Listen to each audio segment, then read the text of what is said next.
आज हिंदुस्तान समाचार पत्र के प्रश्न नंबर 5 के कॉलम 1 और 2 के मध्य में एक खबर समाजवादी पार्टी के राष्ट्रीय अध्यक्ष और उत्तर प्रदेश के पूर्व मुख्यमंत्री अखिलेश यादव के संबंध में छपी। उन्होंने एक स्टेटमेंट दिया और उस स्टेटमेंट में अखिलेश यादव ने कहा कि पिछड़ों दलितों को शूद्र मानती है भाजपा। उन्होंने क्या कहा, मैं ज़रा ये पढ़कर के आपको 1 मिनट में सुनाता हूँ, उसके बाद फिर आपसे बात करूँगा। लखनऊ विशेष संवाददाता। लखनऊ में 108 कुंडीय महायज्ञ में जाने से रोके जाने व नारेबाजी से नाराज समाजवादी पार्टी अध्यक्ष अखिलेश यादव ने भाजपा पर तीखा हमला किया। कहा कि पिछड़ों और दलितों को भाजपा शूद्र मानती है। वे यही नहीं रुके, यह भी कहा कि हम सबको वह शूद्र मानती है। हम धार्मिक स्थान तक जाते हैं, संतों गुरुओं से मिलते हैं तो भाजपा के लोगों को तकलीफ होती है।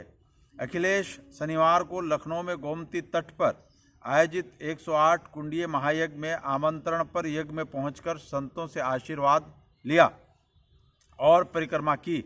इस दौरान उन्हें काला झंडा दिखाया गया और उनके खिलाफ नारेबाजी हुई।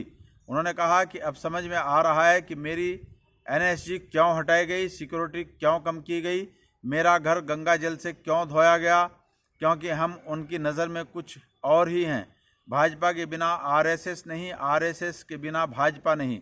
उन्होंने कहा कि यह याद रहे, समय बदलता है और भाजपा के लोग भी याद रखें, उनके लिए भी इसी तरह की व्यवस्था होगी। आदरणीय अखिलेश यादव जी, ऐसा संभव होता दिखाई नहीं दे रहा कि अब आपके जीवन में ऐसा कोई वक्त आए कि भाजपा की सत्ता प्रदेश और देश से जाए और आप मुख्यमंत्री बने। जिस तरह की दोगली पॉलिसी आपकी है, जिस तरह का रवैया राजनीति में ढुलमुल आपका है, उसको देखते हुए ऐसा महसूस कतई नहीं होता कि आप पुनः सत्ता में वापसी करेंगे। और जो आदमी विदेश में रहकर पढ़ा हो, जो एक राजनीतिक रॉयल फैमिली से ताल्लुक़ रखता हो, जो खुद मुख्यमंत्री रहा हो, जिसके पिता राजनीति के धरती पुत्र रहे हों, अगर वो व्यक्ति तब भी यह नहीं समझ रहा कि हमें भाजपा शूद्र मानती है, तो इससे आगे कुछ नहीं कहा जा सकता। क्योंकि जब प्रदेश में सत्ता परिवर्तन हुआ था, अखिलेश यादव जी जिस बंगले में रहा करते थे, उस बंगले को मौजूदा मुख्यमंत्री योगी आदित्यनाथ और उनकी टीम ने गंगाजल और गौमूत्र से धुलवा करके उसको पवित्र कराया था। तब अखिलेश यादव ने खुद ये बयान मीडिया के सामने दिया था कि मेरे बंगले को गंगाजल और गौमूत्र से धुलवाकर पवित्र किया गया है।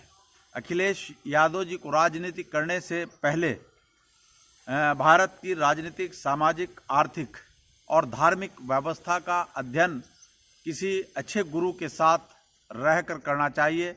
और बल्कि मैं तो उनको सजेस्ट करूंगा कि बामसेफ के जो राष्ट्रीय अध्यक्ष हैं, बामसेफ जो ज्ञान की यूनिवर्सिटी है, वहां जाकर अखिलेश यादव को भारत की राजनीतिक, सामाजिक, आर्थिक और धार्मिक व्यवस्था का अध्ययन करके तब राजनीति में नए तेवरों के साथ दाखिल होना चाहिए। क्योंकि अखिलेश यादव जी को पता होना चाहिए कि भारत में वर्णवादी व्यवस्था है और वर्णवादी व्यवस्था के तहत सबसे ऊपर ब्राह्मण, उसके बाद क्षत्रिय, उसके बाद वैश्य, SC, ST, OBC, माइनॉरिटीज़ के जितने भी लोग हैं, ये सनातनी व्यवस्था में शूद्र की कैटेगरी में हैं। रही SC समाज की बात, उसको अछूत रखा गया है और आज भी अछूत माना जाता है।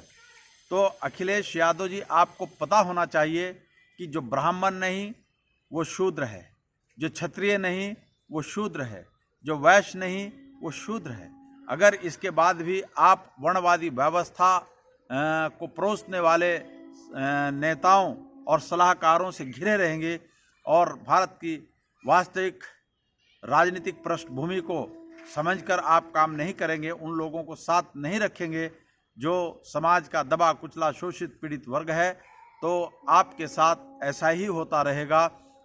क्योंकि आप लगातार अभी हमने देखा था कि जब स्वामी प्रसाद मौर्य ने ये बयान दिया, रामचरितमानस को लेकर बयान दिया था, तब आपकी पार्टी के अंदर जो मनुवादी सोच के लोग हैं वो हमलावर हुए और आप भी दाएं बाएं झांकते नजर आए।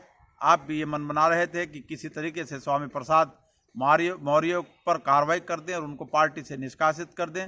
तब आप और आपके चचा ने अभी 2-3 दिन पहले कहा था कि हम तो राम भक्त हैं, हम तो श्री कृष्ण भक्त हैं और हम राम और श्री राम और श्री कृष्ण जी की विचारधारा पर चलते हैं, वो हमारे आदर्श हैं। ये बहुत अच्छी बात है, मगर अफसोस इस बात का है कि आप राम भक्त भी हैं, आप श्री कृष्ण भक्त भी हैं, आप उनकी विचारधारा पर भी चलते हैं। लेकिन अफसोस की बात ये कि अभी जब आप कल शनिवार को एक 108 कुंडीय महायज्ञ में एक आमंत्रण पर गए, आपको शूद्र समझकर आपकी सही वास्तविक स्थिति बताते हुए वहाँ पर सनातनी व्यवस्था के लोगों ने काले झंडे दिखाए, आपका विरोध किया। ये विरोध कोई साधारण विरोध नहीं। अगर एक पूर्व मुख्यमंत्री का और प्रदेश की सेकंड नंबर की पार्टी के राष्ट्रीय अध्यक्ष का अगर विरोध हो रहा है, इसको आपको गंभीरता से लेना चाहिए और आपको फिर उस राजनीतिक, सामाजिक, आर्थिक स्थिति का आंकलन करके, अध्ययन करके, इतिहास पढ़ करके आगे अपने कदम को बढ़ाना होगा। मैं उन लोगों का समर्थन करता हूं कि जिन्होंने आपको काले झंडे दिखाकर आपके विरोध में नारेबाजी करके आपको जगाने का काम किया है।